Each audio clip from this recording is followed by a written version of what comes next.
What is up, everybody? It is AJ Turnup here with Bucks Report. We are live. It is the aftermath. You already know Mondays. Let's give it a shout out to yourselves. Thank you for coming on, man. It's we got a lot of things to talk about tonight. I'm here to tell you, for the Bucks, it's a lot of things looking up, and it's a lot of things that are mysterious right now. But I'm sure you guys are already staying in tune with that. Just because the season's over doesn't mean the season's over. If you understand what I'm saying, we still got a lot of questions that a lot of Buck fans. I know you guys out there, you really want to know what's going on. Because we lost Brady, we lost a lot of the key Super Bowl people. So what are we really gonna do out here? I know Buck fans are questioning, man, are we going to suck? Are we gonna be bad? Are we gonna go back to the dark ages? And we got a lot of things that we need to really get into, Buck fans. So don't worry about it. We got our highs, we got our lows, but we're gonna do what we do best. Talk Bucks football, give our opinions out there, and see how we're going. And at this moment, I'm gonna introduce you to our special guest. Very familiar with the Buccaneers and very familiar with just Florida in general. Let's bring on Mr. David Shealy. What's up, man? How you doing? What's going on, my brother? How you feeling today?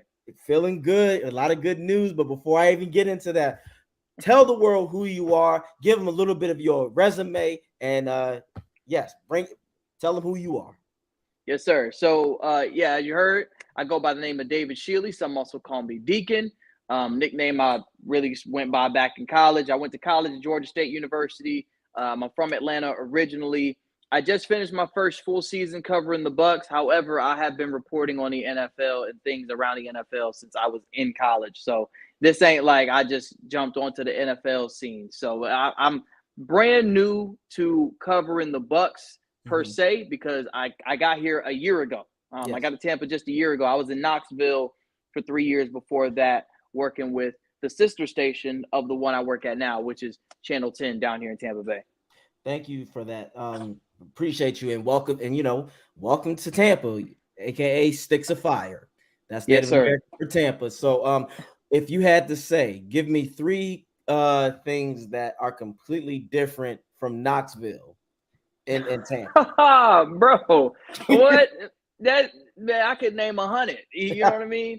First of all, it snows in Knoxville. We don't really have to deal with that down here. We've got beaches down here. Let's see. Well, we ain't got to deal with no snakes or no gators up in Knoxville either. So you got all that down there, and then of course there's just more to do. When you living down here in Tampa, some people like, oh, it ain't nothing to do. Yes, there is. I feel like there's plenty of stuff to do, man. Plenty of restaurants. There's different attractions and concerts that come through town. Knoxville can't really say that. So there's just it's so many differences between those two markets that I can't just say three, man. But yeah, it's a big difference. That's excellent. Well, I hope you have experienced the Florida Great Tampa Southern hospitality. I hope people have been treating you right. And typically Tampa is pretty very welcoming and warming. Have you experienced that so far? Yeah, so far, man, the people are great. I will say Knoxville has some of the nicest people on the planet. Yeah. So it's hard to beat the Southern hospitality that you get in East Tennessee, man. That's where Dolly Parton and them is from, and they don't know what being mean to people is. Like they just don't do that. So, down here, I know it's kind of a melting pot. A lot of people move down here from New York or Yeah. Cali, Chicago, Atlanta, whatever the case may be. But so far, man, it's been good. And I think the reason everybody is such in a good mood is because of the good weather. Like, how can you be in a bad mood when you live near the beach? How can you be in a bad mood when Disney World a 90-minute drive away? What you Yeah. mad for? I hear that. Well, if you had to say, with sum it up in like at least 5 words, give me your experience covering the Bucks so far, your first year. What do you think? Man, it was a roller coaster ride that you didn't want to get off of. Yeah. Yeah, that's how I would describe it. I mean, man, we're talking about Tom Brady, right? Like, Yes. it was Tom Brady's final season in the NFL. And of course, first losing season. It was his first time losing to the Cowboys, in the playoff exit. But, it's he's not even a bad person, man. I really feel like he's got this reputation that he was this evil guy because he was winning a lot. And, for me coming up, I mean, he won his first Super Bowl when I was a child. So, now for me to be almost 30 and it's like, now I'm covering this man, it's my job. And we talk to him every Thursday. He was really nice, man. He was well mannered. He wasn't difficult to work with at all. He obviously has very strict and set boundaries because he is Tom Brady and like he lives in a glass house. It's kind of hard to avoid at his level of fame because of what he's accomplished. But man, the Bucs as a team treat people really well, man. I see some of them cats out. I go out to 7th and Grove or something. I see a couple of players out there. They not scared to talk to me. Me and Devin White, we always talked about where we get our haircuts and taking care of our waves. Real cool people, man. So it's honestly been a roller coaster ride because of the wins and losses, but you didn't want to get off the ride because they really do treat people well over there. Well, that's great. And that's good to hear that a lot of the Bucks players are down to earth and they willing to talk. So I've always liked that. I've met a couple of them in my lifetime, being from Tampa originally. Leroy Selman went to my mom's church, so Mm. so my family knows the Selmans very, very well.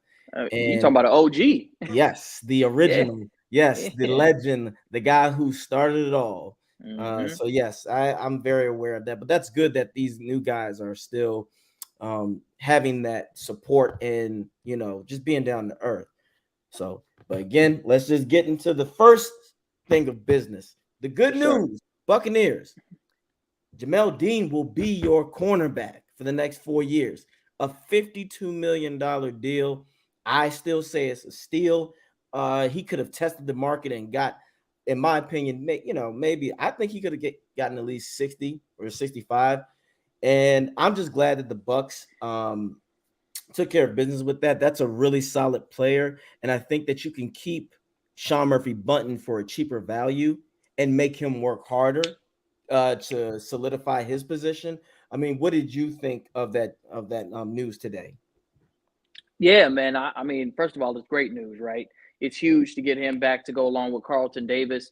There were a lot of question marks, right? Todd Bowles went with Sean Murphy Bunting against the Cowboys in the wild card round, and Dean was sitting on the sideline. So it was kind of like, okay, maybe this is a telltale sign that he's not going to be coming back. But now he's back. He's got a similar deal to Carlton Davis, although the years aren't exactly the same. But we're talking about an average annual value of $13 million. I think he's earned that. He has improved every year. He's gotten so much better in coverage. The teammates, the locker room loves him. He's a hard worker. Logan Ryan was just bragging about him, saying he's a crazy note taker. He does extra film study. And Dean wanted to be in Tampa Bay, man. One of the last conversations I had with him, I said, man, what do you think's going to happen? He said, well, I want to come back and they want me back. I guess it's just about whether they can have the money to do it.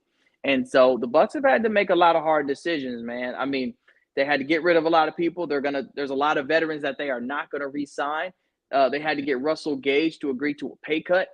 So a lot of things had to happen in order for them to make this move. But they've made the move. He's locked down. It's going to be inked, and they're going to be square at corner, which is good. I just question, like you brought up, Sean Murphy Bunting. What can they do with Sean Murphy Bunting? Because maybe he wants to test the market to say, well, I know I can get more money somewhere else. So let me just see what's out there before I come back to Tampa for cheaper. You are, yeah. That's a really good question. Now, my personal opinion for Sean Murphy, I don't think he has the same upside as a Dean because on film you could see Dean progressing with Sean Murphy Bunting. His he could test it, but he's gonna really go out on the strength of the Super Bowl run. But that was over another 2 seasons ago. That would be really hard because if you've seen him the next season, he wasn't as good as he was his Super Bowl run. And this season, he was up and down. I'm glad he improved, but you can tell Dean right at this moment, Dean is excelling. He's gonna his ceiling is so much higher. I think with Sean Murphy, we'll see what happens. But if anything, if I'm Sean Murphy Bunting, you can test the waters, but I don't expect him. I would, if I was him, don't expect to get that much money. Now, if he would agree to come back for a 1 year deal for cheap and he outshot and he plays to that next level, then maybe, possibly. But we'll see. I mean, who do you like in your personal opinion between Dean and SMB, in your opinion? Yeah, no, I mean it's Dean. We agree. It's Dean. Dean is the one who started most of the season for a reason, right? He's the number Yes. two corner for a reason. He was matched up against some of the toughest guys in the league. Like there's no like we have a number one receiver and then there's a large dip between one and two. Mm-hmm. So just because he didn't have to cover Jamar Chase didn't mean he had it easy. The man had to cover T. Higgins. Just because he didn't have to worry about Tyler Lockett, that didn't mean nothing. He had to cover DK Metcalf. Just because you don't have to worry about CD Lamb doesn't mean you don't have to worry about somebody else. You know what I'm saying? So it makes it doesn't, being a cornerback too isn't even a bad thing anymore. You're not necessarily second string on the depth chart. You have to cover somebody who is also really good at Mm-hmm. receiver. You're not covering the other guy, just the other dude that's over there. Nah, if they were play the Dolphins, either you're gonna have Hill or Waddle. So you're going to want a guy who can do that. And I think Dean has the ability to do that more so than SMB, which, again, back to the point where he could test the waters, it might be a situation where he wants to see if a team is willing to overpay for him Mm-hmm. because they are desperate at that spot, because they're like, man, we got to have a number two because Mm-hmm. we are playing teams that just don't have somebody there. Yes. And you don't want to be in a situation where you got two receivers. Let's say, I keep bringing up different duos. Let's just bring up the Saints for a second and say Michael Thomas and Chris Olave. You need to have two corners to cover both guys if they're both fully healthy. And somebody might be willing to go out and overpay for Sean Murphy Bunting based on Yes. what's on his resume from the past and say, well, maybe we can bring it back out of him. That's what I think is probably going to happen. But again, if I'm choosing between the two, just like Jason Light did today, I'm taking Dean. I'm taking Dean. Agree 100%. Getting Dean also means in the draft we don't have to necessarily worry about drafting a corner in the higher rounds, because that's, in my opinion, the draft. We need a left tackle, a defensive tackle. Those are the first two major priorities. We need someone to if just in case of worse at left tackle, if they do move him there, it doesn't pan out. I want a left tackle in there for sure that can just be average. If we can just have an average left tackle, that's going to be very important. Now, for defensive tackle, it's imperative that we have someone to complement Vita Vea, because we don't want Vita Vea to be overwhelmed. So I do agree with what you're saying. So within the draft situation, the corner, we can get an extra corner maybe in the later rounds. But speaking on players, we've been having this chatter that possibly Baker Mayfield might be the Bucs quarterback if they bring him in. What do you feel about that? If that were to happen, how do you feel? Yeah, when it comes to this quarterback situation with Tampa Bay, we all know they've only got one signed on the roster right now, and that's Kyle Trask. Kyle Trask was the third string behind Blaine Gabbert for a reason. I don't think you can just go from third string to starter like that. And I know that they gassed up Kyle at the combine, and Dave Canellis gassed up Kyle in his intro press conference, but that's because they had to. He's the only one on the roster. They weren't allowed to speak on anybody else. They can't speak on Lamar. They couldn't speak on Derek Carr, who went to New Orleans. They couldn't speak on Aaron Rodgers. They couldn't speak on those people because that's illegal. It's against the rules. So of course they're gonna pump up Kyle. But look, man, if they get Baker, they get Baker. If they go out and get Jacoby Brissett, same thing. Look, you got somebody who has started in this league. They're not going to take you to the Super Bowl, but you're trying to rebuild. You have to retool this team. Mm-hmm. You had your Super Bowl window with Brady, and you won a Super Bowl. It ain't like you failed. You won a Super Bowl the first year he got here. Next 2 years, you fell short. You made the playoffs, but you fell short. Mm-hmm. Now you're having to basically rebuild, and you can build up a team, and it's the same formula that they used before. They built a team up and said, okay, I think we're a quarterback away. Then what do? Dump Jameis, get Brady. You could have a situation where they build up a team. I don't think we're talking about a decade plus of not going to the playoffs, but build up a team and then say, okay, now we're in a position where we have taken care of our salary cap. maybe we have a good draft position, or maybe we built up a team so well that maybe we can trade up and go get our quarterback in the draft, whatever the situation is, and then plug and play that quarterback. Now you have a team around him because you've been responsible, and then you go forward and try to win another championship. But this year is just going to be whatever it is. It is what it is. Like you were in a bad cap situation. Yes. Brady decided to come back through kind of a wrench on things. He did that in March. Yes. He was like, "Oh, I'm coming back." And then Arian said, I'm not going to be the coach. So then Todd Bowles becomes head coach in March, which is crazy because a lot of these head coaches in the NFL get hired in January, maybe February, but typically January they have their head coaches in place because by the combine, you need to know who your head coach GM is. And so now you're in a situation where, okay, Todd Bowles is your head coach, Jason Light is your GM. Now you're trying to build a staff and a team with Todd Bowles' vision, and they just going to have to plug somebody in there at quarterback. Is Baker going to win a couple of games? Sure. But we all know what this man's ceiling is by now. We've seen him. The tape is out on him. He's not going to surprise anybody. Mm-hmm. Yes. And we got one of our viewers saying anyone but Wentz. I can't. Yeah. I don't want Wentz either. Trust me. We Bucs fans, we can all agree on that. Hell no. No Wentz. No Wentz. We don't feel like wincing on them on the field. But I'll say this when it comes to Baker, I want Trask. I want the next Buccaneers starting quarterback, in my opinion, to work and earn that starting position. I want to see them compete. I'm gonna give Trask the benefit of the doubt, and here's why. Now you don't have to say anything, but in my personal opinion, with the simple fact that Leftwich was in charge, that leaves a lot of empty and a lot of untold stories about players because, in my personal opinion, he didn't know what he was doing. He was in over his head. He wasn't adjusting. He didn't bring out the best of his players. He stuck to what he thought was best. And when you can't be a stubborn coach, in my opinion, in this era, because there's too many other guys that are going to adjust and adapt faster.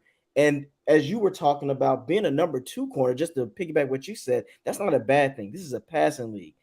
The number 2 receiver could 9 times out of 10 be a number 1 on 10 to 15 other teams. So you better have 2 solid players. But my point is with that, Leftwich messed things up so bad for the offense that for all we know, Trask could be that guy. He just didn't see the talent. We've all seen how every coach doesn't know how to see talent. They'll go by their vision, but their vision can be completely wrong. So I want to see what Trask can do. Bring in Baker. But I give hope to the Bucs. This team is, like you said, rebuild. I would go with the word of a little bit of reset because we don't realize people forget our line is going to come back much healthier. That's the key thing. And if we draft and we have depth, then we're really going to be set. We have Evans, elite, on one side. We have Godwin, elite, on the other. We have Gage, who's going to be hungrier for that pay cut.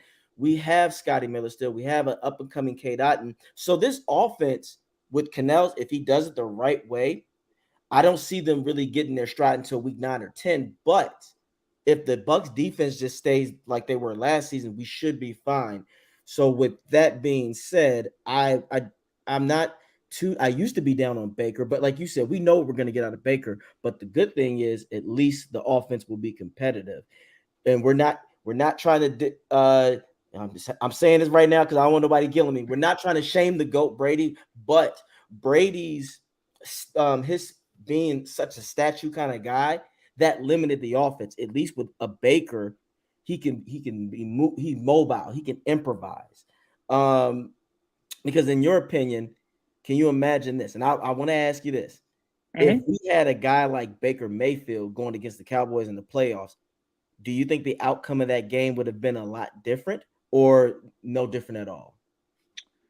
I think Tampa wouldn't have waited until the last minute to score a touchdown. Right. But the Cowboys dotted them boys up. Like as good as the Bucs defense was during last season, the Cowboys came in there with a plan. the Cowboys probably had to watch everything the Bucs did, Yes. especially what happened in week 1 where the Cowboys only scored a field goal. Yes. They were like, okay, when we go in there this time, we got to have a different plan. And it was almost like the Bucs were just 2-3 steps behind. Yes. I mean, they had Dak Prescott looking like a straight first ballot Hall of Famer. Yes. Like, I mean, yes, so let's say Baker was at quarterback and not Brady, who played the way that he did. And everything looked slow and sluggish, and it looked like everything was in reverse for the Bucs. It just wasn't, nothing was really working. Yes. Do they score more than they did? Probably. But the way that defense played, if we keep everything else about that game the same, the Cowboys still go on to win that game because the defense was not prepared. I agree. We need to look at that game for what it was. The Bucs defense wasn't ready for what happened on that field that night at all. I agree. You're absolutely right. I think the Bucs still lose by 10, but it would have been competitive. It would have been far more competitive. Right. And one thing that Bucs, we got a Bucs go game. He said Baker sells seats. Now that is something true because he does have a personality on his own. But if his personality, if he can get his ego checked with this Bucs team, I mean, Baker has not really been on a stacked team like this. And the Cleveland, I don't count it because Landry is not Mike Evans. Odell is not Mike Evans, or Mike Evans and Godwin. Those two are solid.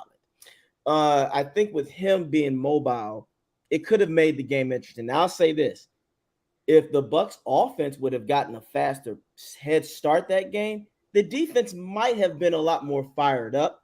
But that's just hearsay because if you looked at it, you covered it. How many times, in your opinion, we're picking back, team, but we'll get to the other stuff. In your opinion, when you were watching the Bucs offense and you were watching Leftwich and you were watching the scheme, did you have any confidence that, man, where is this same team from the last 2 seasons? What was going through your mind? Probably the same thing as everybody else. Why are we running the ball? Yes. Why is it ISO? Why are you running ISO? It's 2nd and 10. You run an ISO. Yes. You know what I'm saying? If you turn on Madden, how many times do you even run ISO in Madden? You don't. I mean, you know what I'm saying? Yeah. So it was ESPN summed it up perfectly, man. They said it was old school, it was vanilla, it was archaic, it had no creativity, there was no motion. Yes. And when you read like the inside scoop of what happened, it was stubbornness. Because Todd Bowles said, we've got to run the ball better. So he would go out there and run ISO and say, see, the run game don't work. That's why I want to pass all the time. Yeah. Bruh, make the run game work, man. Don't just go out there and call ISO. At least call power. At least power left. You know what I'm saying? Do some stretch. Can we do a stretch? Can we do a toss? Something like that where you can have the running game because the play action didn't even scare nobody. Amen. Because that's when Brady would tear you up, was when you thought he would go for play action and then boom and turn around. You're like, oh, we got caught. That's when he would dot up. Not when it became a one-dimensional game necessarily. Of course, he had a lot of comebacks where something just happens in the 4th quarter, like against the Saints and the Rams, where the Bucs just needed it and it happened. Yes. But when you have the offense flowing like that, and the defense just doesn't know what's coming. The run plays look like pass plays, and the pass plays look like run plays, and they just don't know what it is. Yes. That's when Brady was at his best. But the offense was so predictable that everybody knew this is a run. It looks like a run because it is a run. Yes. If it looks like a duck, quacks like a duck, that's what it is. And that's why it wasn't working. That's why the Bucs had historically one of the worst rushing offenses ever last year. Amen. And look, I'm just telling you this now. Those commentators on ESPN, they got that from me. You gotta check me out on it's about bucket time. I said that, man. I'm telling you, I told people this for like a year and a half. I said too vanilla, and when I said it, everybody thought that I was being a hater. I wasn't giving Leftwich enough time. I said BS. The man has been with this team for 3 years prior to that. He should already know. As you said, ISO's not going to work, especially with the line the way it was. there was no adjustment. Where are the crossing routes with the receivers? Brady would excel in that. Where is the motion? Why are you not using your tight end more to go up Mm-hmm. the team? You see what I'm saying? That's why I said Leftwich held this team back. And we're not saying Brady was perfect. Father Time, I do think, caught up to him. However, Right. as a coach, it was your job to help hide that flaw. Like you said, we Right. were all, I said this so many times. Me and Slick and I both, Slick used to say stuff brilliantly. We were too predictable and we only used a certain amount of the field. I can tell you this right now. Slick said some of the most brilliant things. He would say, instead of using the entire field, we would only use a small amount on a 3rd and 10 instead of, the receivers going out. They would literally just run 6-7 yards and Brady would just throw it and hope something happened. So that's why I do think having a mobile quarterback in this era is important. And Baker does have that dog in him to where he can fire up a team if they get going. We're not saying that he's going to be a 14 to 15 winning season quarterback, but like we just Mm-hmm. stated, this season, this is honestly an evaluation season. If the Bucs Mm-hmm. get to the playoffs, that is cool. Is it possible? Yes. Can we win a division? Yes, because even with Derek Carr coming to the Saints, I'm not scared of that. The Saints are still, they have a lot to fix. Their defense is getting old as well. Cam Jordan is getting to that age They're where, losing a lot of pieces too. amen. There it is. Yeah. See, you already know that. Mm-hmm. The Saints are, I mean, Falcons, they're still in rebuilding. Panthers, Mm-hmm. they got to find an identity, um, which we'll see what they do with that first round, with that first overall pick. Man, right, right. That could So, change everything. exactly. So, the quarterback situation, I tell everybody, because we lost Brady, losing the GOAT, it hurts. So, whoever comes in has big shoes to fill, but this team isn't falling apart. I've told everybody. It's not like everybody is gone. No, certain people are gone, but they can be easily replaced. I love Fournette. I thank Fournette, but you can find a Fournette in the 5th or 6th round. We still have Vaughn who can do what Fournette does and be a north and south. Rashad White is going to be the well-rounded guy. Oh Uh, yeah. Oh yeah. so it okay. Let me ask you this then. Since we were talking about that, you're a GM now. Did you hear Mm-hmm. that Eckler has been given permission to be interviewed? Now, if you're the Bucs, do you pull the trigger on that, or do you ride it out with Rashad White? I write it out with Rashad White, and this is why. I think Eckler is in a position where he's like, I'm ready to win.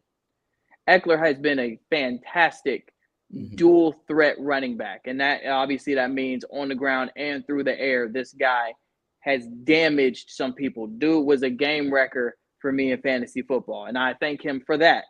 But when you look at a superstar and they say they want to start talking to other teams, it's because they're ready to win. And they are in a position that they feel as if the team that they're currently with may not get there. This was supposed to be the year we saw the Chargers take a huge leap. A lot Agreed. of people thought the Chargers were going to take a giant step forward, and it just didn't happen like that. It just didn't. And it was unfortunate, but it's true. And I think Eckler's like, okay, maybe I can stay. I'm not closing that door, but there is probably a team out there that could really use my services that's ready to win today.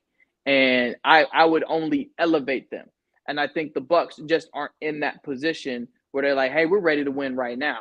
I wish Eckler would have said that a year ago Right. and say, hey, we just got Brady back. Do you want to come play with him?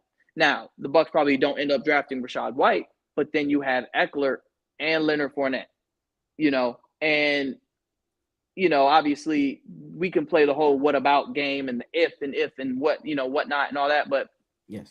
I think the Bucs shouldn't entertain it. And I say that because I don't think Austin Eckler himself is going to entertain it. The reason he's having these conversations is because he wants that ring on his finger. It's the same principle that any other veteran that's proven themselves will use when they've reached that icon status, where it's like, look, I'm known in this league, and I will go to somebody else that I think is ready to win if Mm-hmm. they will have me. Mm-hmm. You're right on the money. I'm with you. Eckler wants to win. Eckler deserves it, and Eckler Mm-hmm. deserves a shot to be there. The Bucs, we're not there yet. We're not. You're right.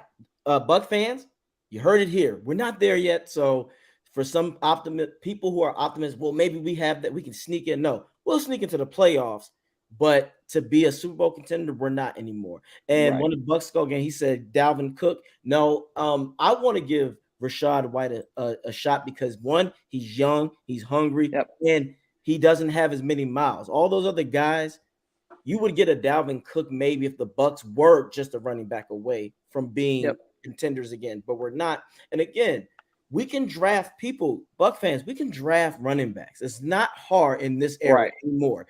And you still It's have not. Vince Vaughn here. He's a great North and South runner. He just, again, had piss poor coaching by Leftwich. Vaughn is a dog as a North and South runner. So, yes, I do agree with you on that. We don't Yep. need Eckler. I could see Eckler, man, if he were to go to the NFC, what if he went to Philly? Yeah, like he would elevate their offense to a crazy level. Yes. And I'm glad you brought this up. So to everybody listening, I used to not believe this, but after thinking about it, this was a couple years ago where I got my mind changed for real, for real. And it sounds people, it might shock you, but you do not need an all-pro future Hall of Fame running back to win a Super Bowl. You don't. I know that may sound crazy, but I just want you to stop and think about some of the Hall of Fame running backs and if they ever went or won a Super Bowl. Like if you just stop and think about it. So you can say, well, what about Jerome Bettis? Okay, yes. But how about Jamal Charles? How about Larry Johnson? How about CJ2K, LaDainian Tomlinson, Priest Holmes. Priest Holmes, Barry Sanders is another one. Adrian Peterson is another one. That's 7 already. Sean Alexander, that's 8. Dude was on the cover of Madden. You know what I mean? There's so many legendary running backs that never won a Super Bowl, and that's because a running back can't lead your team to the Super Bowl, even if they run for 2,000 yards. It would help you win some games, but I'm telling you, a running back is you are never really going to be a running back away if your team ain't built to add on a running back. So when you brought up the Eagles make perfect sense. Why? The Eagles are already built.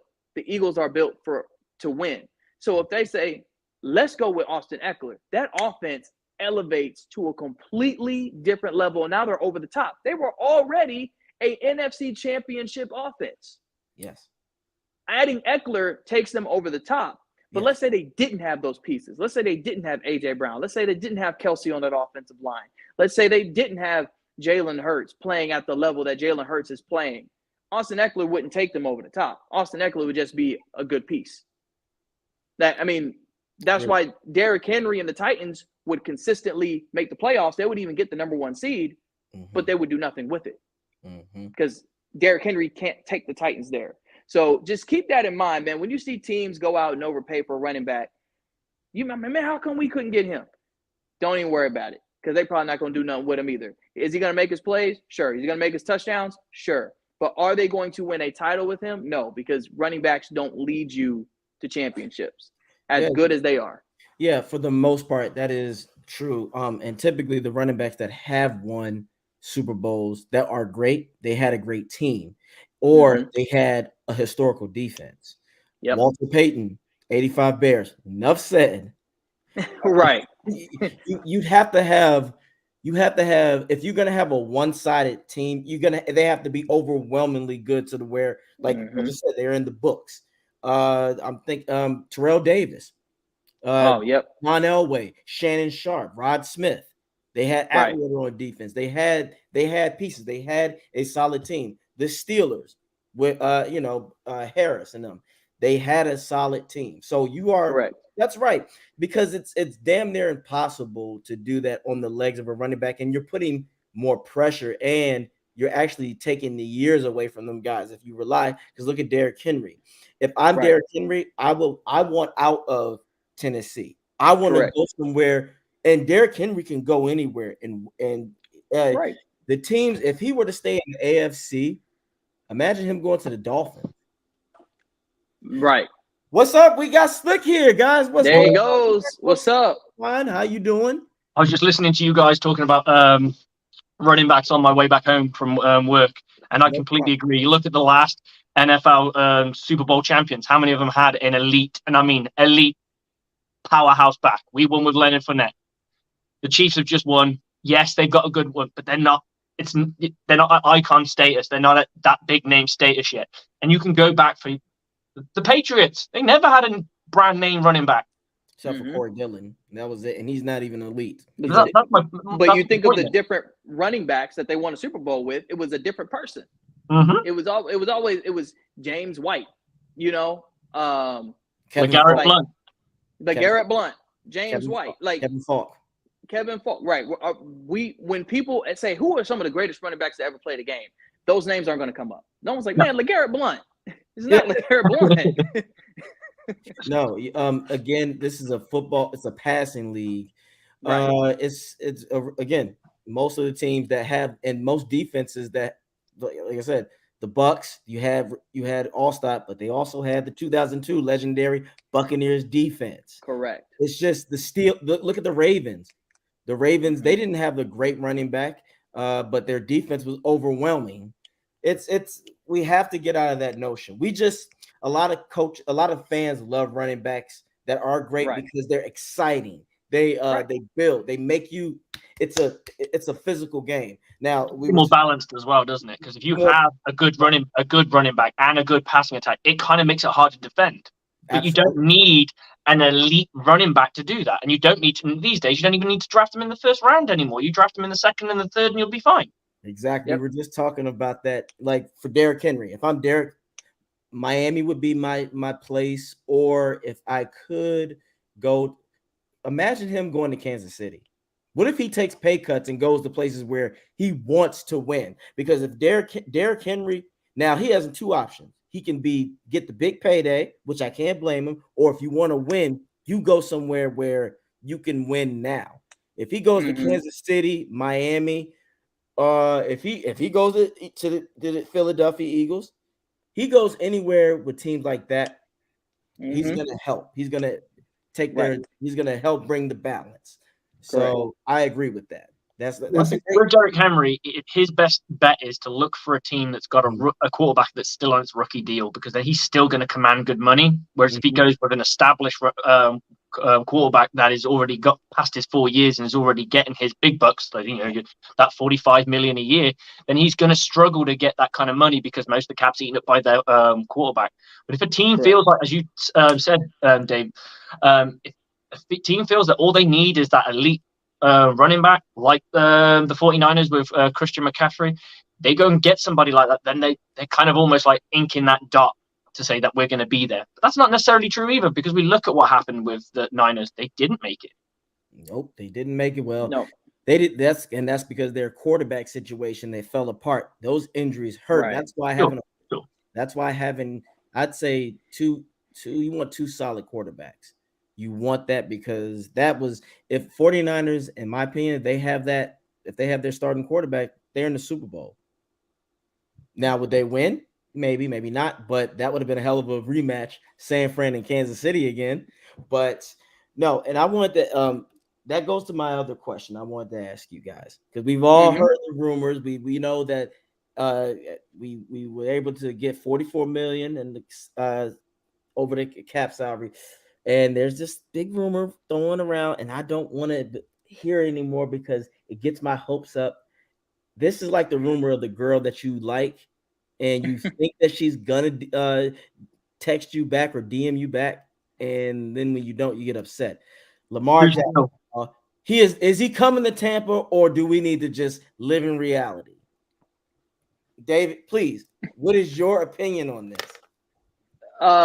Well, honestly, the most I heard about Lamar Jackson rumors was that he was going to go to Atlanta. And then the Falcons shut it down. They're like, nah, we ain't even going after Lamar Jackson. Here's the deal. At this point, it has been, from what I've seen, it is in Lamar's best interest to work it out with Baltimore, because all of this discussion about, well, he could go here and they can't come to an agreement, and they had to put the franchise tag on him, and they had to do this and all that, right? The 31 other teams somebody would have jumped on that and said, let me punch my ticket for Lamar Jackson. Let me go in there. But the Ravens are not driving an easy bargain with this. And you're going to get a guy who was the league MVP, unanimously named MVP, but he also has his issues with injury. The man misses games due to injury, and I think that scares people just a little bit. They're also going to have to pay Lamar what he wants. Do you have the cap space to do that? We can sit here and say right now, the Bucs ain't got it. The Bucs don't have the cap space for this. And then on top of all of that, on top of everything else, 2 first-round picks. The Ravens want 2 first-rounders. Can you truly afford 2 first-rounders? And you have to be in a position. You have to be in a position to say, I don't need these first-round picks because I believe I've got the talent already. In fact, I feel like we're going to be good enough in the 2nd, 3rd, 4th round, 5th round to build some depth. But to give away 2 first-rounders, you have to seriously be thinking that your team is in a position where you don't need a top guy out of college, and you don't mind giving that up, and you got the cap space. None of the 31 teams have stepped up to the plate and said, we're willing to do it. So at this point, if I am Lamar Jackson, I'm working it out with Baltimore because Baltimore wants you back. I get it. You want the money that you got, or you want the money that you're asking for. They're saying, this is what we can give you. Mm-hmm. They just, it's just being a little bit hard-headed. There's maybe a little bit of ego in the way, whatever the case may be. But in mid-March, it is mid-March. Work it out with the Ravens, man. Just work it out. I just wanted to reiterate that you said about availability, and this guy's missed 10 games in the last 2 years. Yep. Mm-hmm. And he's never completed the season. He's never once made it through. Even when it was 16 games, he's never 16 games. He's never completed the season. That's not a knock on him. When you become a dual threat quarterback, I almost said running back then. When you become a dual threat, you do end up getting a few more miles on your clock, and you do end up with those bigger injuries, and that's part of the parcel of being that kind of style of that style of quarterback. So it's one of those things. Is if I was a GM and looking at Lamar, I need to be the quarterback away. That's all I need. Right. I've got the pieces. It doesn't matter about draft picks because I've got elite everything else. I don't need to worry about anything. There's lots of guys on rookie deals, so for the next 3 to 4 years, or have their 5th year options ready to rock and roll, that kind of thing. I'm probably not going to need to. So then I can go big on this. But you've also got to remember, anybody who decides to put money down just to look if they'd be interested, if they've already got an established quarterback, that sends the wrong message to their locker room. Because that quarterback is now looking at his shoes going, God, they don't want me. Yes. Yep. And the only team that they don't even fit this all the way because of the way that they've tied money into their people is the 49ers. Mm-hmm. And they're not even in a situation where they have a bunch of rookie contracts on the field. They don't. Mm-hmm. That sounds like a lethal combination with him there, with Christian McCaffrey, Deebo Samuel. My God! I just think of all the magic you could do. It sounds insane. Yeah, it sounds insane, but it's just not realistic. Yes. In terms of the money that Lamar's asking for, but they are the only team that I can think of that has amazing players, amazing talent, elite talent. Right? You've got Kittle, you've got Samuel, you've got CMC, and then you say, well, we can add Lamar. Because Purdy was amazing, right? It was a great story. Mm-hmm. But if you can get Lamar, you're gonna go get Lamar. Yeah. Sure. But it's just not realistic right now. No, you both make good points. The Dolphins would have been a good choice had they not been sold in on Tua. If they weren't sold on Tua, then and they wanted to walk away from it and say, look, your concussion issues are just too much. We don't want to continue with you. We don't want to be put. We don't, because the moment he has a concussion, there's going to be a magnifying glass on the Dolphins organization. Doesn't matter how many doctors clear him. The fans will look at that team and call them dog shit because they're like, oh, they don't care. They just want to use players. And it's just that's the reality of that situation. So let's say they go, you know what? We don't want this media mess that could come down the aisle at any time that guy plays. The moment he takes a knock and gets concussed, it's going to be everywhere. Yes. So you go, we're gonna let you go because we just don't want to get involved in that world. Yes. And you go, that makes sense because they're set up to win. They're a quarterback away. They probably could give up 2 first round. They technically give up 3 because they lost one this year as well. So, but that's another team that I would look at. But obviously now I just don't see it. You're right. Both of you make great arguments. Now I'll just speak for both on devil's advocate. For Lamar, it's like this. Baltimore has got to their overall when it comes to their drafting, they haven't really supplied him with offensive powerhouse weapons. They haven't gone out and made from his perspective. If I'm Lamar, you guys, let's be Lamar. Okay, I just won an MVP with decent to okay receivers. Imagine what I would have if I had a Mike Evans. Imagine what I would do if I had a Godwin on both sides. They're not going out there giving me enough to make things work because for all we know, if I'm Lamar, well, shit, I have to make plays with my legs because you haven't given me no one to really throw to. And then you go and give this linebacker $100 million, and let's be real, who knows the name of the guy that they gave that money to? It's my point exactly, and that's all right. That is my point. If I'm Lamar, it's like you didn't give it. It'd be different if the guy was Ray Lewis-esque type of skill. Then you'd have to go, all right, he is going to be the next Ray Lewis, guys. Lamar. So Lamar is stuck. He's like, well, wait a minute. You want me? You say have faith, but let's look at Baltimore's drafting when it comes to offense. They haven't given him anything, and I get some of these receivers need to develop, but you didn't even go after people that even. And the Slick has said it. Even the NFL people who do their little scouting didn't even say these guys were going to be the next big thing. Can you imagine if they would have drafted a Lamar Chase or went out their way to get someone like that for him? So I bring the market saturated with decent wide receivers that you would have been an upgrade. I mean, they could have done what the Saints did and go and get a Jarvis Landry, who is a number 1 wide receiver. He may not be the greatest wide receiver of all time, but he's still an upgrade of whatever you got. Amen. So there are plenty of pieces that are available. They just chose not to do them. They've got a good tight end. And that will piss him off as well because now you want me to get this decent to average money, but then you're going to have the same expectations and you know what I can do. Now, I only say this. If the Bucs were to pull that, it's not like the Bucs, again, now, Dave, we've talked about this before, Slick and I. What if Wirfs goes to the left side and he still plays above average, and then you can go out there and draft a right tackle in the third or fifth round, and if he's average with the Bucs receiving core, can you imagine Lamar throwing to Mike Evans, to Chris Godwin, to Cade Otton, and improvising using his legs? His legs would be devastating because he wouldn't necessarily have to constantly use it, but his dual threat would be just enough where Mike Evans would eat, Godwin would eat, because now corners can't just.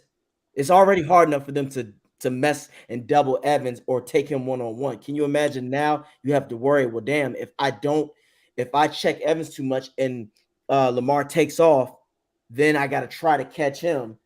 So I look at it like that, but overall, you're right. I just look at it like this. We just can't afford him. He's not going to take that pay cut, and he doesn't. So for Buck fans, let's just leave that alone. Leave that fine girl alone. She's not interested. She's 9, you're a 5. Deal with it. And you don't have the money.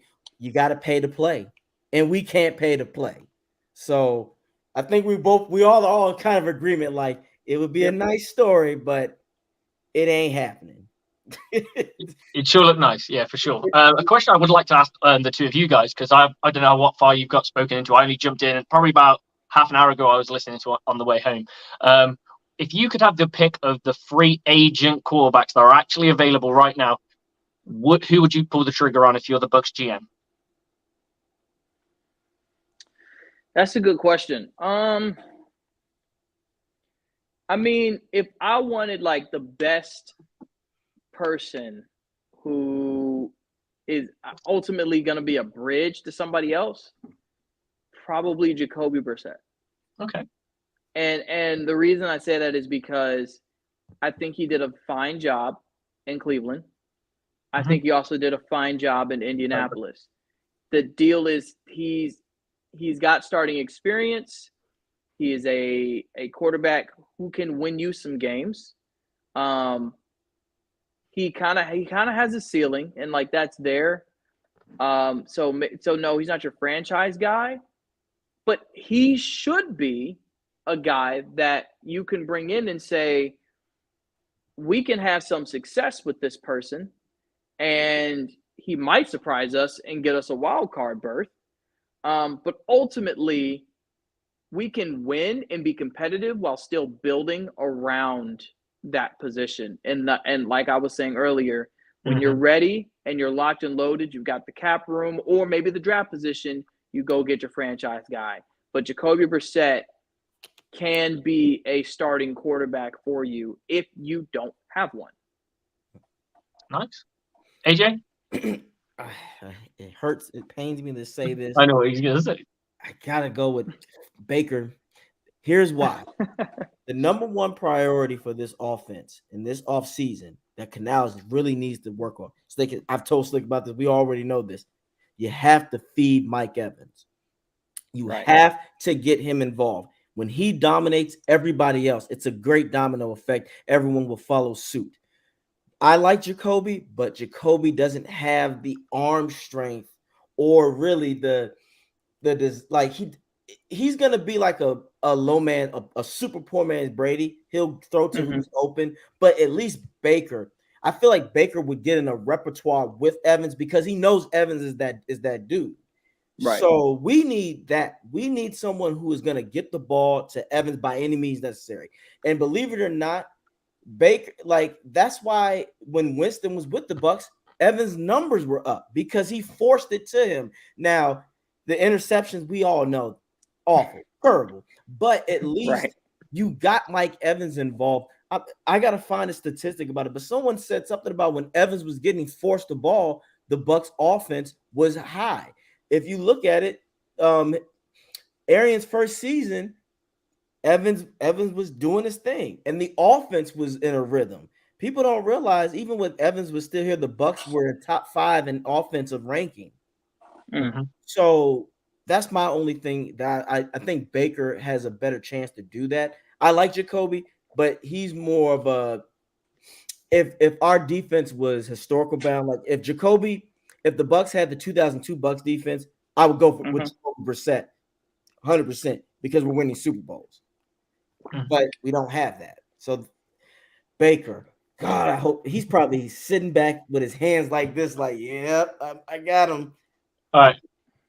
I'm going to go through both of yours, and I'll tell you what I like and what I dislike. Okay, Jacoby Brissett.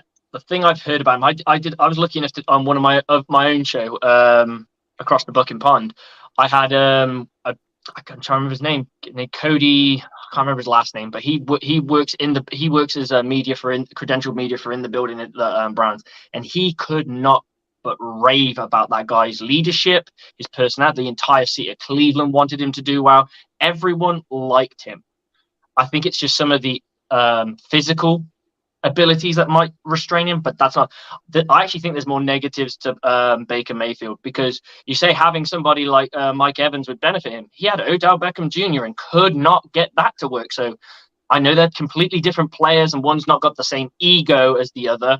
But I don't know. Sometimes I look at Baker Mayfield, and he can be the worst player on your team and still think he's the best. I think that's where I don't like him. And this is where I'm going to insert my guy. And I think you know who I'm going with, because me and you've spoken about this a million. I'm a big fan of Gardner Minshew. I think he's coachable. His stats are ridiculous. I mean, over 60 touchdowns and only 15 interceptions. That means he is careful, potentially maybe a little too careful. Probably doesn't have the big arm.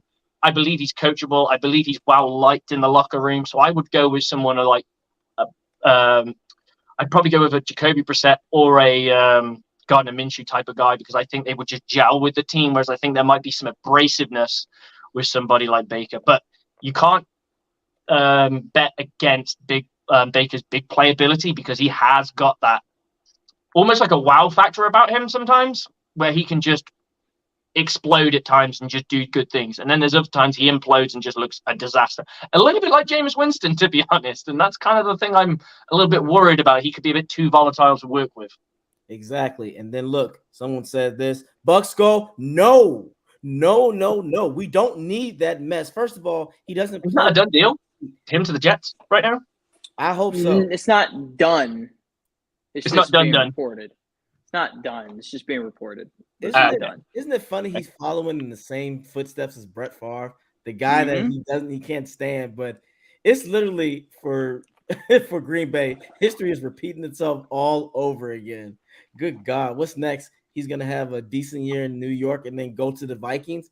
That would be funny. Now, that would be hilarious. I would give up half of my check to see that happening. I'd be like, all right, look, NFL, do your thing. Make that happen. But Cousins' contract up again? Exactly. I would love. Can you imagine if he does that one season with it would be very very funny. Hilarious. Exactly. But yes, when it comes to the quarterback situation, whoever's competitive and wins the job, that's who you go with. Because what if we do bring in any of those guys we just mentioned and Trask not only outbeats them, but like he embarrasses them to the point where it's like, oh wow, you guys, good thing you got them for cheap. How would you both feel? That's the question I'm going to ask you guys. Well, we know the fact of the matter here is the Buccaneers only have one quarterback on their roster. That is a guaranteed fact. That's what we have. Yeah. You're going to end up going into week one with at least two quarterbacks and one in your practice squad at bare minimum. That's guaranteed, right? Yeah. You're not going to draft all of those quarterbacks. You're bringing in a free agent, and it's going to be a free agent that is going to compete for the job.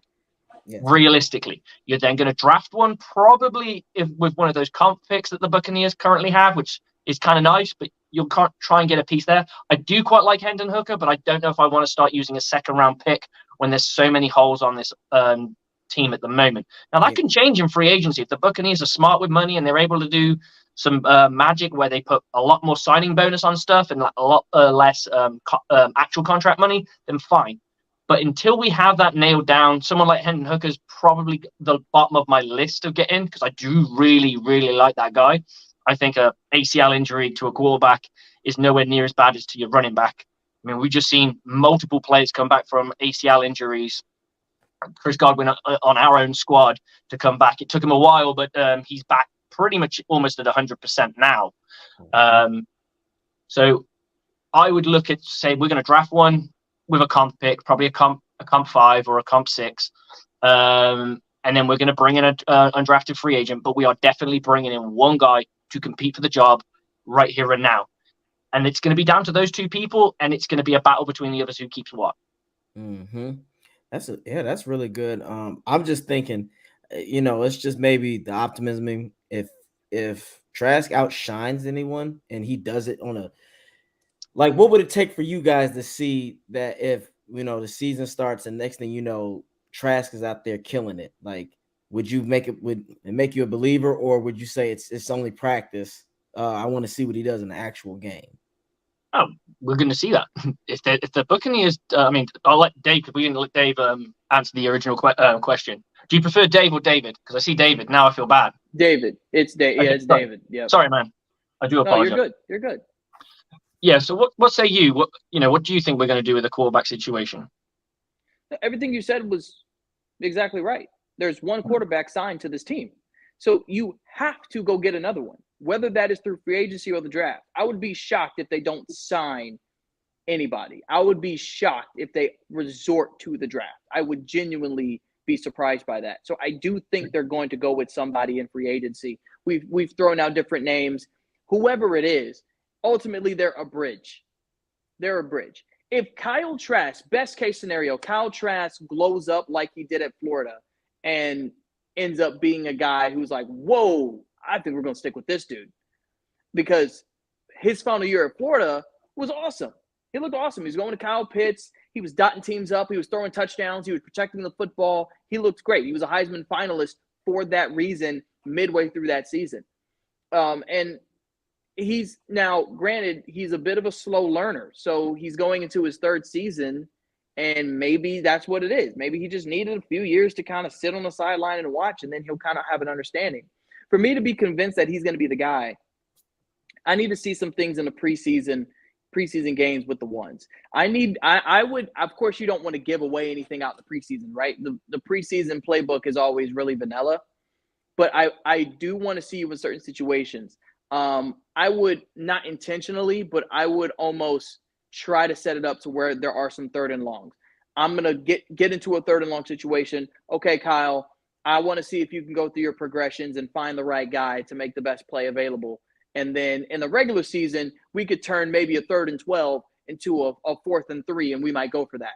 Or you convert this 3rd down. I want to see if you can handle that. I want to see if you can handle some pressure. You got the pocket collapsing, and it's the NFL, so it collapses pretty quickly. You only have so much time to get rid of the ball. Let's see if you can do that. We'll throw some. We'll call some routes that are pure timing routes, and your timing has to be perfect. And if your timing's not perfect, then it's going to be incomplete or it's going to be intercepted. And I would call those things up in the preseason and see if he can do those things.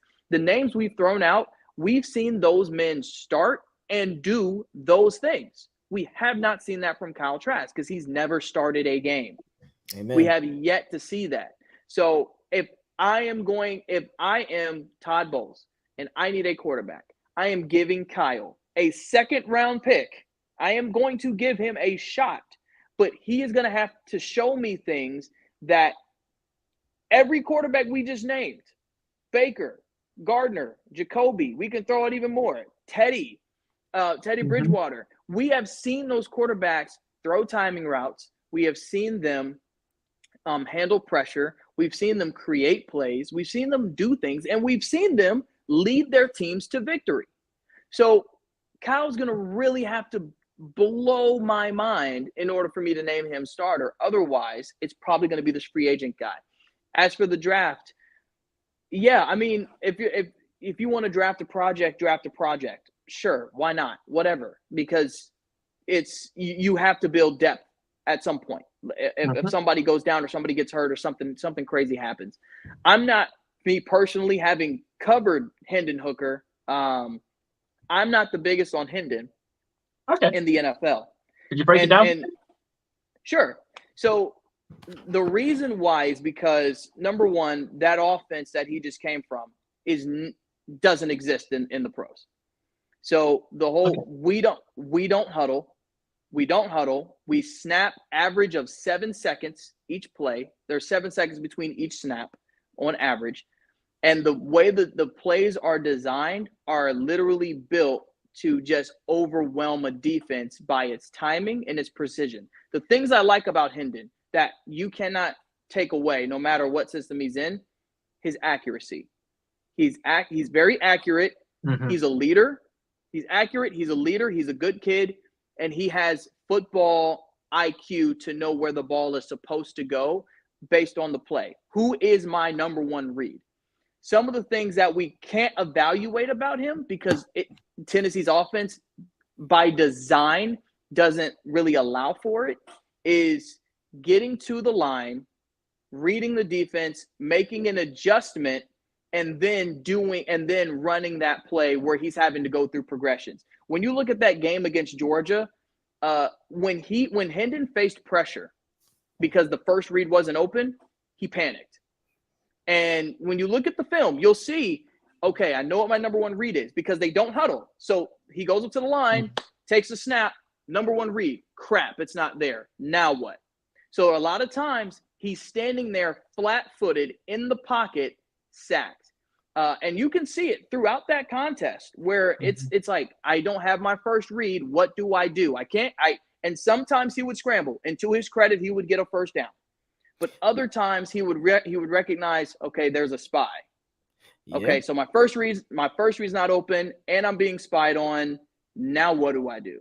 And if that's overwhelming you in college, the NFL is going to eat him up. So he just like Kyle is going to have to show me that he can handle those same situations. Because Alex Golish coming down here to USF, the offensive coordinator for Tennessee past couple of seasons, I just talked to him in his office the last week, and I was looking at some film previously, And the way some of the plays were designed, I'm like, they don't do this in the NFL. You have incredibly wide splits where you have two twin receivers set up at the numbers. They're both lined up at the numbers. Wow. But on the far side of the field, they don't even run. They jog. They walk to very lazily start blocking the corner. But because of the splits being so wide, and we know the field is, 55 and a half yards long, they're split like this. So you have the outside receiver on this side running a slant. You have this guy blocking. And these two on this side, you can see it on film. They walk. They're walking and kind of throw an arm up on the corner that's covering them. But that's because they don't have anything to worry about, because the guy who ran that slant has nothing but this much grass to now do all this for. And that guy so happened to be Jalen Hyatt, who we saw score 5 touchdowns against Alabama. That's why it worked. It wasn't because Hendon was scanning and then boom. It's because Josh Heupel and Alex Golesh had a brilliant game. Oh, they're brilliant designers. And Hendon was the most efficient quarterback to be in that system. You have to be efficient to run a Josh Heupel system. But you have to be able to, from the neck up, because a lot of stuff Hendon was doing was very quick and snappy. It's not going to always be like that in the NFL. And no, not if you want a Mike Evans, of course. No. Exactly. Right. So, and nobody in the NFL is running an offense where you don't huddle at all and you snap the ball every 7 seconds on average. It's not there. So I would have to see that, which it makes people go insane when I say this. But when I'm looking at quarterbacks, I'm like, this is why I would take a look at Stetson Bennett more than Hendon based on the systems that they ran, not because of the skills that I think the quarterback has or what each quarterback did, but I know that Stetson was in a system that resembled the pro game more than Hendon. Agreed. Thank you for breaking that down for me, because we don't get as much college ball over here. We get one in each time slot, so we get like that 12, the midday kickoff, and then we get one the next one, and then the next one, and the next one. So we don't always get a lot of Alabama because they're always in prime time. So I don't really get to watch a lot of college in that. So thank you for breaking that down for me personally. It sounds like he's more of a project guy too, though. Absolutely. Hendon, yes. It's just that Hendon plays for Tennessee, so they're a popular SEC team. But Dave is right. David is very right. You can't freestyle that. That's why when they played Georgia, they got embarrassed, because I think Georgia, they knew more of him than himself. Just like how the Bucs, they knew Leftwich more than Leftwich knew himself. When you know what that person is going to do and what they can't, it's a wrap. Hendon was a duress.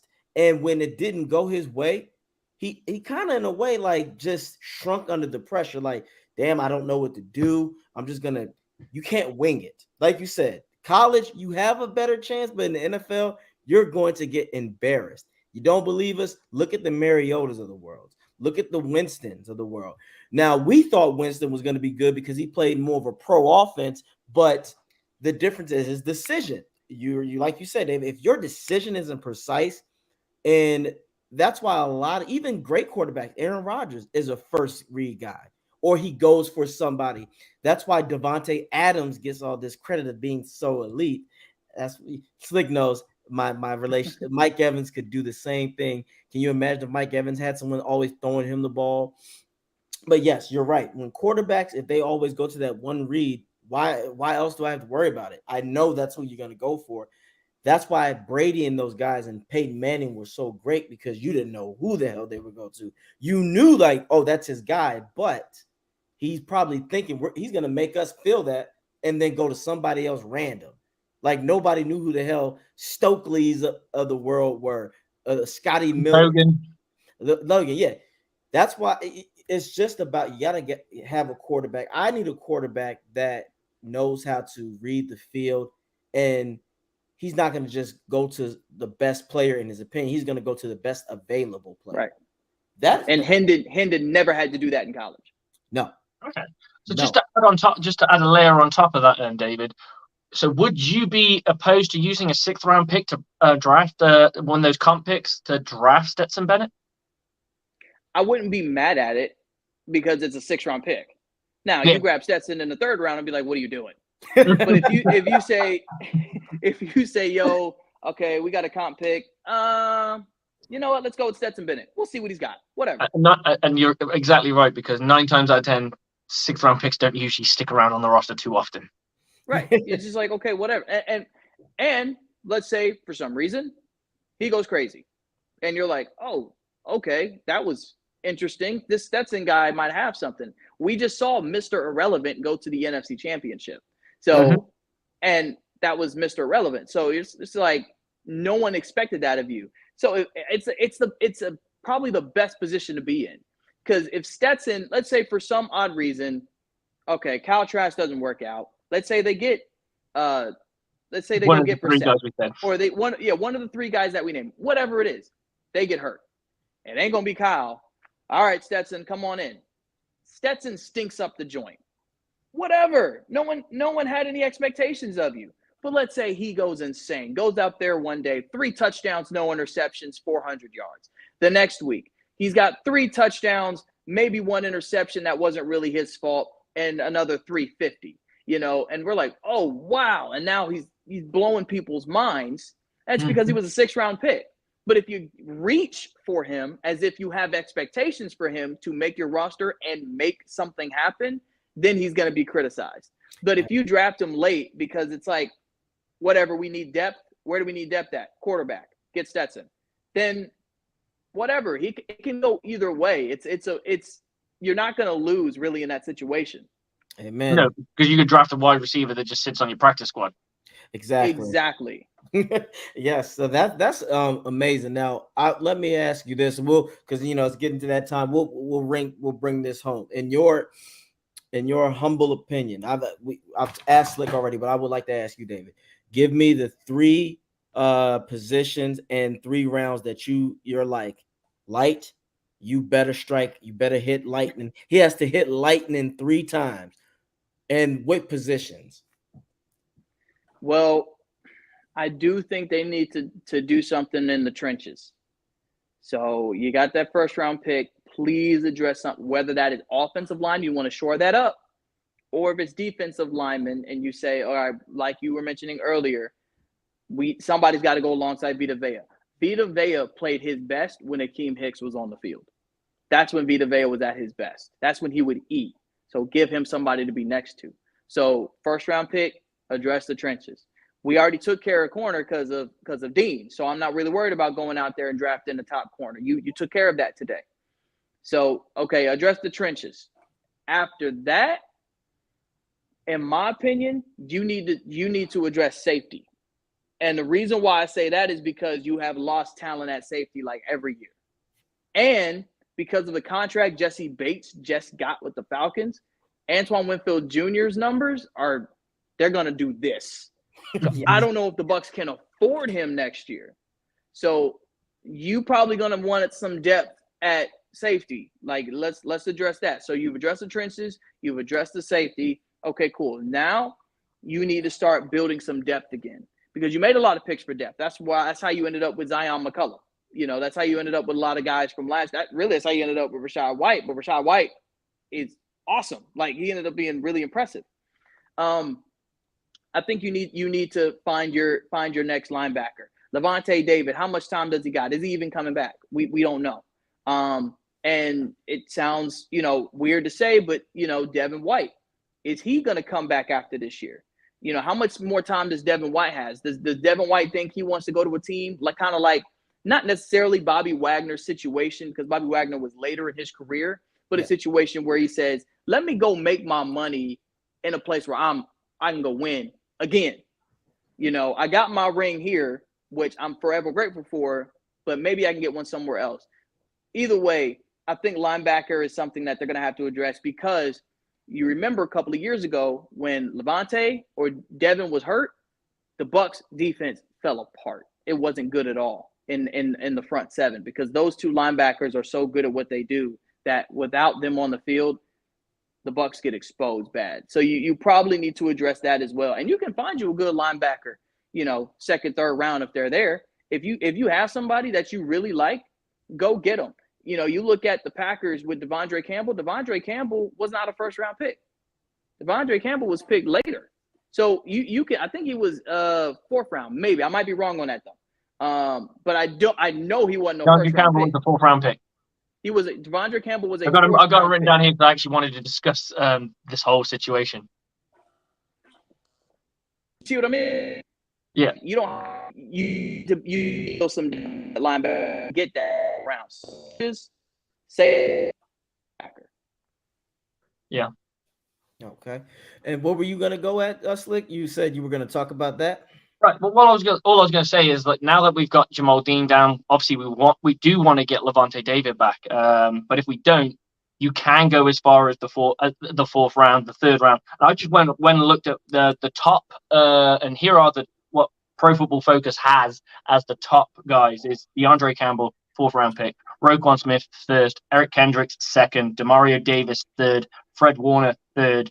Darius Leonard 2nd, Bobby Wagner 2nd, Levante David 2nd, and Devin White 1st. So you can get yourself a premium. It's not a position. It's very similar to the running back position in the sense of you can go. I'm not saying it's that replaceable, but you can go get guys. They're not necessarily 1st round picks straight off the bat. So the only thing you get with a 1st round pick is generally the fact you get another year with them, where you can get them cheap. But to be fair, it's not that much more. You're not saving a lot of money when it comes to because you pay like the top something of their position, right? Not like, so if it's a quarterback, it's well worth it because you're making quite the saving.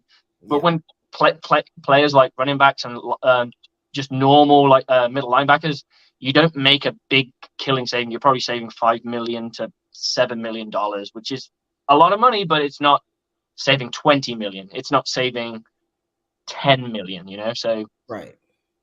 I think it's, but we talk about what picks we got to hit the first 3, obviously. Trenches, I'm more left tackle orientated, depending on what's there at the time. Obviously, we don't know what's going to be there. We don't know what the Buccaneers are going to do in free agency yet, but left tackle is the position, or right tackle if it's the case that they want to go down that alley and they're going to do the switch, which I've heard a lot of rumors that they are going to, and Wirfs has said he's open to it.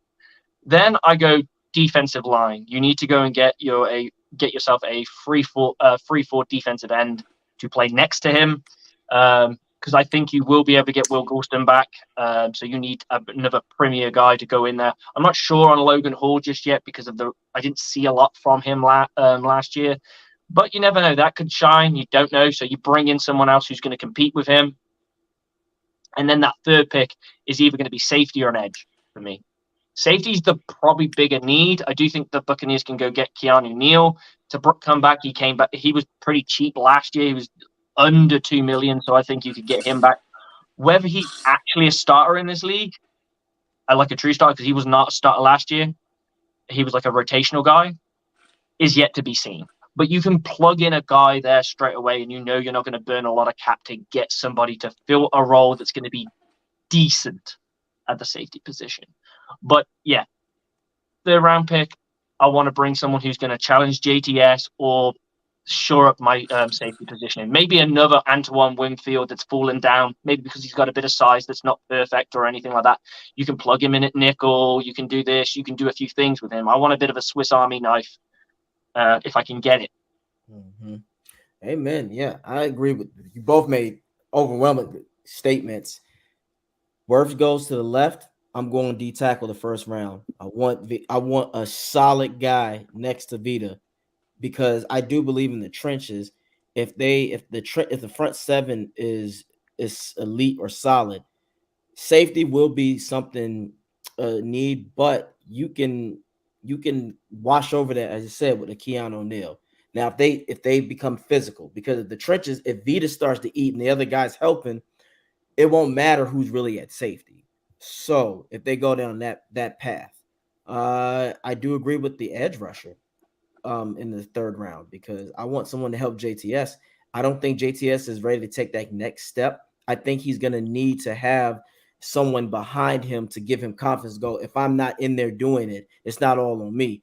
So if we can get someone with a JTS potential as well, and they both split their reps, that would help the Bucs a lot because we also have to look at be real. Shaq, I hope he can come back and be like dominant, but I don't see him coming back being fully effective until week 9 or 10. I don't see that yet because I think he's gonna the first 4 weeks, if he does come back in the starting the regular season, the first 4 weeks, he's gonna be cautious. He's gonna be what if Shaq Barrett can have like a Godwin like season and he keeps increasing, then yes, because you could tell Godwin was a little hesitant in his earlier games, but then as the season went on, he was better. I think that could happen to Shaq. But yeah, if if Wirfs stays right tackle, then yeah, left tackle is legit it. But for right now, it is in the trenches. But I have faith in Light. Again, he's given us too many great players: Evans, Winfield, Wirfs, with White. He has earned the right for me to go. He got us covered. Do your thing, brother. That's it. And here's my dark horse signing for the Buccaneers. It's in house, and it's someone who could have like a Shaq Barrett season because I've seen something from this guy. We spoke about him throughout the season, and that's Anthony Nelson. I think Anthony. You look at someone like Shaq Barrett, who was a backup, and he's had those starts where he did some great things. I see that from Anthony Nelson's last year with the Buccaneers. I think if you sign him, he could end up being a starter. I believe that's within his wheelhouse. I believe that's his ceiling, so to speak. I believe he can be a 9 to 12 kind of guy in sacks. It's not in, but I don't believe it's, and I think because he hasn't plateaued yet. You should be able to sign him pretty decently to like a 2-year deal just to see what you get out of him. Agreed on that. Well, for me, guys, it's about that time. I have to get ready. But David, thank you so much for your time. You guys can stay on, but before I let you go, I want you to give the rest of the Buck fans out there again. Tell them where they can find you and what are your next steps as the off season goes. Yeah, so I got my @ name right there. You see @Deacon_Shealy. That's where you can find me on Twitter and on Instagram. Although I talk more sports on Twitter, so just go ahead and follow me on Twitter. Instagram, I'm barely even on there. I'm just sharing funny memes about random stuff. So if you want to know about the Bucs, just go ahead and follow me on Twitter under Deacon_Shealy. I'm also on YouTube. That is 5 Wars Deep. That is 5. You got to spell out the 5. So spell out 5 and then Wars. WARS, and then Deke, which is just the shortened version of Deacon, DEAC. You can find me on YouTube. I got a series going on right now, Madden 08 Superstar Mode, following a brother named Solomon Daniels.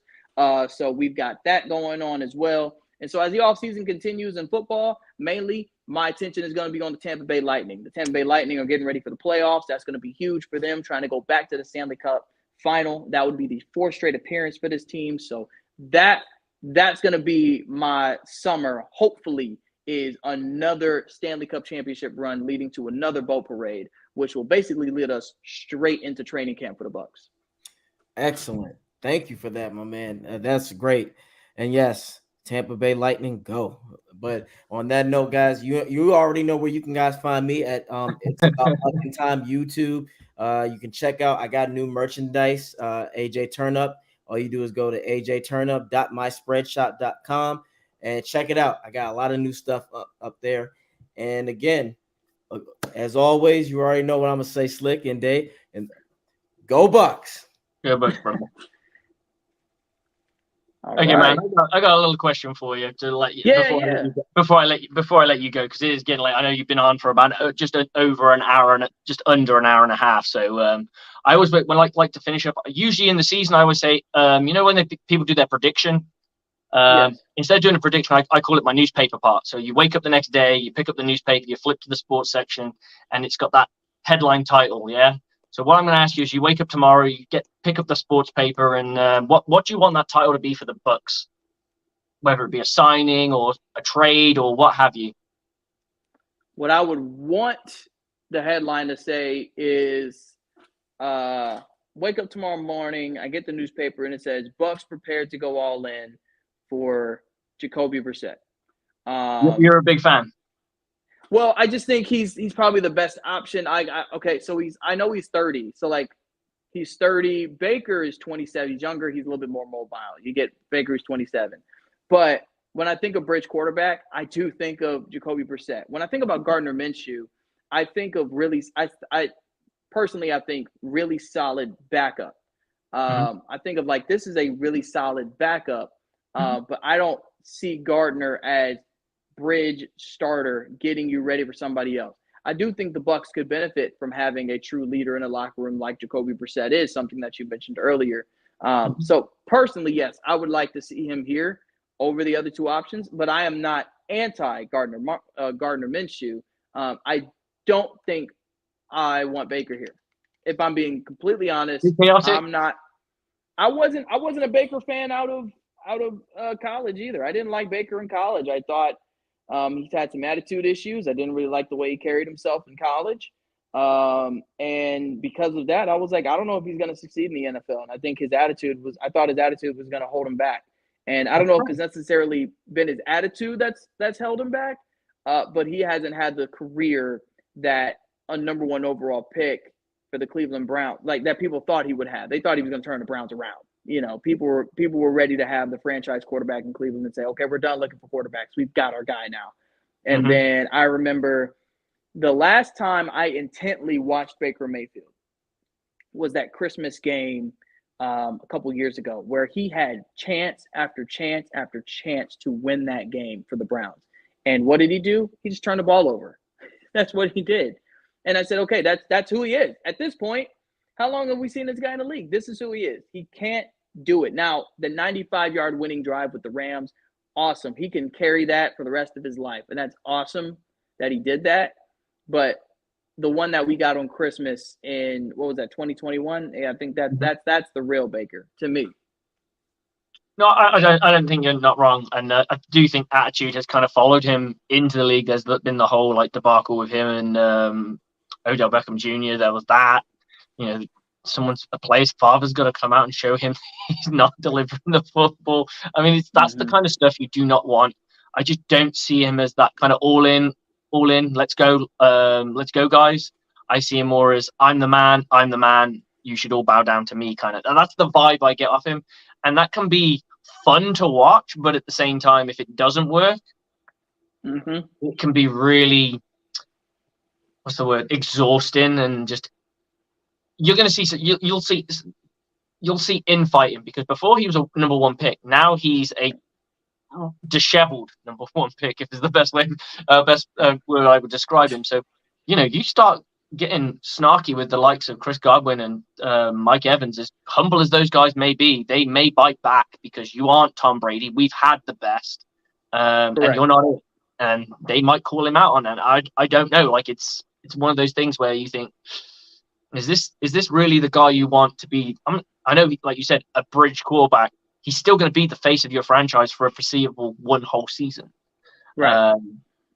And he's always had that kind of like almost snarkiness with reporters. And I suppose the adverts didn't help. They really didn't help him. But yeah, I just don't. I want a guy who's humble, wants to be coached, and wants to lead. And if that means Kyle Trask ends up becoming the guy because he has the intangibles and he does become it, that's fantastic.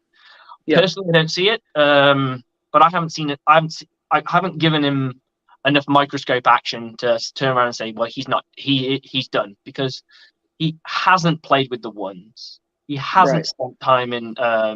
He's thrown to like one thing I did say last year when everyone was like, oh, we should sign Jarrett Stidham. We should sign all these people that he was throwing to, and I'm like, and then when they didn't, they got cut. Or they went to practice squad, people got upset. And I was like, yeah, but you got to remember, that's not who's going to be throwing to them. It's going to be Tom Brady. And Tom Brady missed 11 days of camp and X, Y, and Z. So they're going to turn around to Tom Brady and say, who do you want to keep? And he'll go, well, I'd rather keep Scotty Miller. I'd rather keep this guy. I'd rather keep that guy. Because they're guys who have been proven to him that have won games. Not a Jarrett Stidham or I cannot remember the other gentleman's name off the top of my head. I think he became our punt returner in the end, or kick returner. Jalen Darden, or are you talking about Devin Tompkins? Tompkins, that's the one. Tompkins, okay. Yeah, because if I remember correctly, Tom Brady actually liked Darden in the draft. Like that was somebody he was saying to them that he would like them to draft. So I was like, okay, he's definitely not going because Tom Brady's vouched for him, and then you've got Scotty Miller, stuff that they've done in that Super Bowl season. Tom trusts those guys, and that's why they were never going anywhere. But you can, it's quite easy to say that it wouldn't be surprising to see someone like a Cyril Grayson back on the squad if the team's still looking for that speedster. They're not going to command a big salary.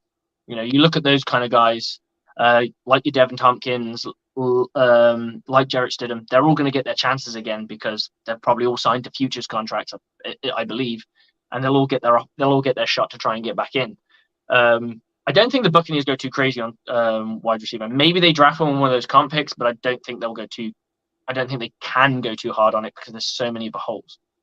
Yeah, and look, they got the receivers that they want on the team. You've got Evans, you've got Godwin, you've got Gage, you've got the guys you want on your team. Mm-hmm. You know, they went out and thought, okay, maybe we can bring out the best of Julio again. It didn't really work, but okay, whatever, you tried it. You don't need to go crazy at receiver. You've got the receivers you want, so there's really no need there. But adding somebody in, if they feel it works for the right deal, or you just draft someone late, sure, it wouldn't hurt. But you don't need to reach for it. They have other needs. They have other holes. Absolutely, and I mean, you look at them. At least one's been filled now with the signing of Jamal Dean, which really shores up. I believe that they'll probably go like maybe 5th round for bringing a cornerback in. What kind of corners in that area? I mean, I don't know how extensively you do mock drafts and all that kind of stuff with what you do. Yeah, I personally don't get too much into mock drafts. I usually I just report what happens. Okay. I'm not the type to go out and be like, let me do a mock draft and figure out how I would draft it. I'm just more of like, I wonder what they're gonna do, and then figure it out from there. And the reason I do that is because I would have to, just the way I'm wired, I don't want to get into a mock draft without knowing extensively who is available, and then watching that film and being prepared and just, having that. Otherwise, my mock drafts are going to look terrible. The only drafts I get into are fantasy drafts. And if I can do a fantasy draft, that's because I already know who these guys are. I haven't evaluated some of these guys in college and whatnot. So if I know any corners' names, it's because that corner is probably a first, second round pick, maybe third if he slips. But if we're talking about late rounds, day 3 guys, that's where my knowledge starts largely depending on the broadcast, because it's like, I don't know this guy. Who is this? And that at that moment, that's when I would reach out to somebody who probably covered that team, or I reach out to somebody who's maybe a booster at that school or is a season ticket holder, and I say, okay, give me the skinny on this person. Is this good? Is this bad? What is it? And so I had not heard the name Zion McCollum.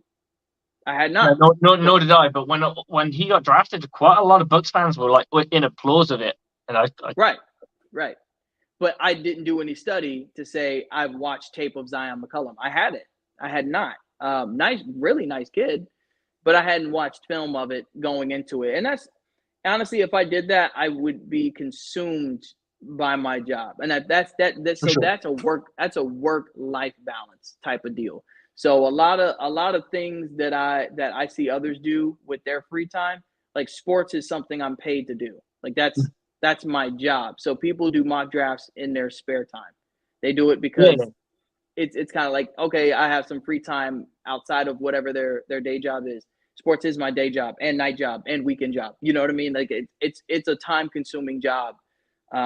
So when I can unplug in certain ways, I do that. And that's kind of the personal side of what I do. It's awesome to go to games and get paid to be at those games. And it's awesome to stand on the field. I was standing in the back of the end zone for Tom Brady's game-winning touchdown against the Saints to Rachaad White. I was standing in the end zone. I have a video on my phone of me standing right. I was standing right there in the back of the end zone. It's an awesome job, right? But it's also that I was also at Raymond James Stadium until 1 a.m. That's the thing people don't see. Wow. That's the part people don't see, is that I had to get to the game before it started, and then I was there hours after it ended, because you're interviewing players and then coming up with a recap and everything else like that. So that's the part that people don't see. And so the reason why I don't get into the whole mock drafts and whatever, I'm not getting paid for it. and I've probably done so much with reporting what has actually happened in reality that I would like to unplug. So I don't do mock drafts and everything else. But for the people that do, number one, I think they're incredibly smart because it's like you have done the research and everything else to come up with a mock draft. You have a football IQ that I admire. And those are the people that I lean on when it comes to the draft, like day 3. Those are people like, all right, I'm going to lean on you for this one because I am not the person that's going to get too deep into that. Okay, that's cool.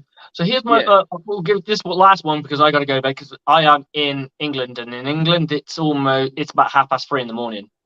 Ooh. Okay. Yeah. All right. I work nights, so I come in, and that's why I'm able to do the show and stuff. So okay. Yeah, my last question for you: do you see the Buccaneers going after the talisman, the man, the myth, the legend? That is Lavonte David. Well, yeah. I mean, look. Lavonte is a Buck for life, no matter what happens. Lavante's been an integral piece of this franchise. When you think of some guys that have, especially on defense, it's funny how the Bucs always have like a defender that just becomes synonymous with Tampa Bay, whether that be Rondé Barber or Derek Brooks, or even Warren Sapp, or I'm trying to think of somebody else that was on that team. I don't know why I'm slipping. Why am I? There's somebody there. There it is. So there's always somebody that's like kind of synonymous, and Lavonte David has earned that status in my mind. He's earned the status of I am now synonymous with Buccaneers. I would even put Gerald McCoy. Gerald McCoy would go in that category as well. That's the other name. Just for the years alone and the dominance that he had for the period of time that he was there, like 7 to 8 years of being a dominant free tech. Exactly. So he's a guy that is synonymous. So look, for the sake of it, yes. I mean, he's a leader, right? He's a leader in that locker room. He's a captain. Yeah, go after Lavonte and say, look, do you want to have one last year? Let's have one last ride.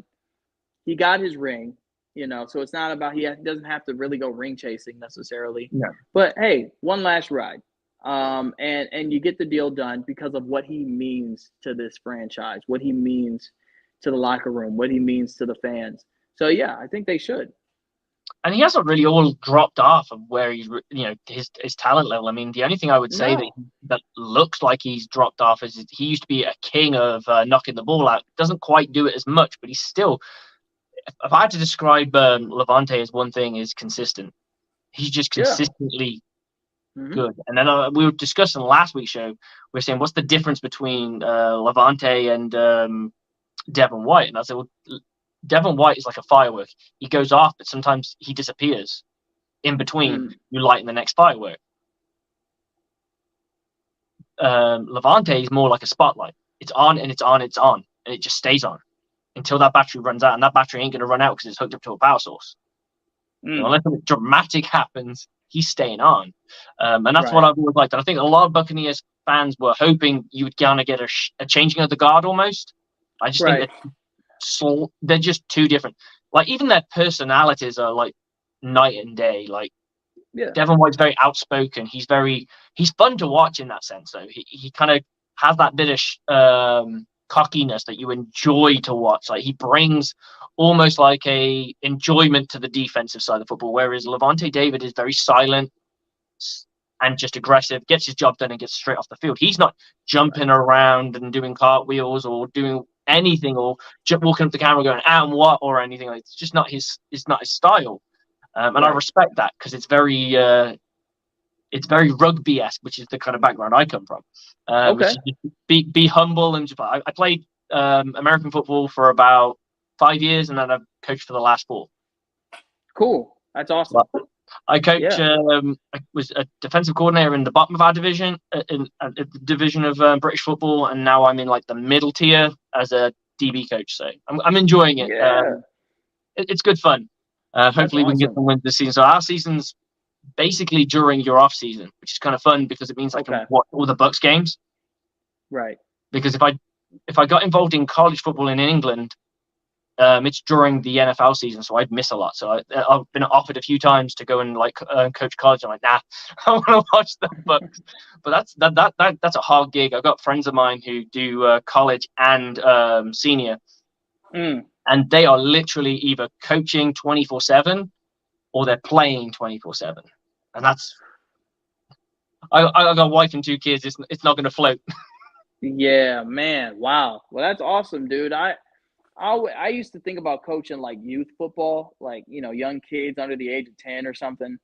That'd be cool. I played safety Same. coming up. I played a lot of different positions actually. I was a like a wider kid, so I kind of like I was like this, and then I got taller and I kind of did this. So Oh no, I was I a went beanpole. from yeah, I went from oh hold on, I think my AirPods just died. Okay, so can you still hear me? Yeah, I got you. Okay, so I went from a nose tackle in 6th grade Wow, to a safety. that's insane. Yeah. No 'Cause I diet, thinned no out. nothing. I thinned out, but I could still hit. That's nose tackle. all about. I couldn't catch. I got hands like a digital watch, so I just go and hit things. That's my phrase. Well, Anytime anyone hears, like, that's a fucking phrase, I'm like, yeah, hands like a digital watch. DBs aren't supposed to be able to catch necessarily, right? You're just supposed to be a wide receiver with bad hands. That's the cliche, isn't it? And Yep. it's always the same when you coach. You find that all the wide receivers that are shit at catching, they end up knocking on your door and going, could I join in with you guys? And you're like, you're bottom of the depth chart, aren't you? Get in, boy. We'll show you how it's done. Just make sure you hit something. Yeah, that's basically it. I played corner, safety, and outside linebacker a fair bit, but I've always played in a 4-2-5, so it's always been more like a hybrid. So, and yeah, it's good fun. It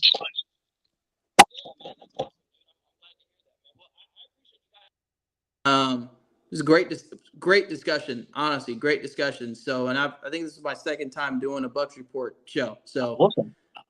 Yeah. So any time I can ever be on again, or whatever.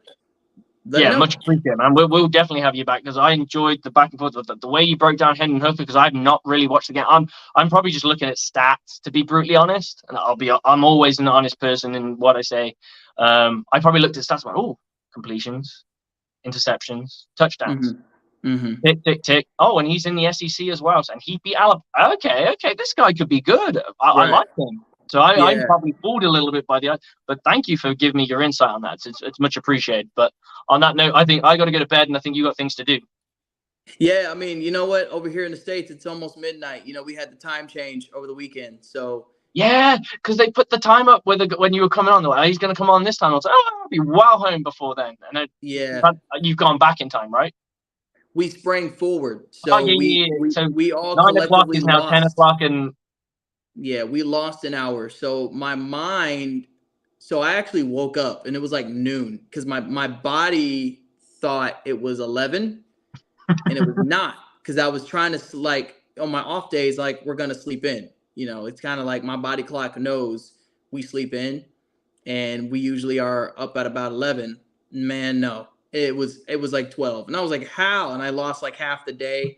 So my mind thinks it's a quarter till 11 when it's actually a quarter till midnight. So because I think Keith messaged me and said, oh, I'm really sorry. I just realized you guys aren't the same time thing as us. I was like, yeah, I wonder why you guys were still going. Because usually we were going to start late because I was stuck at work.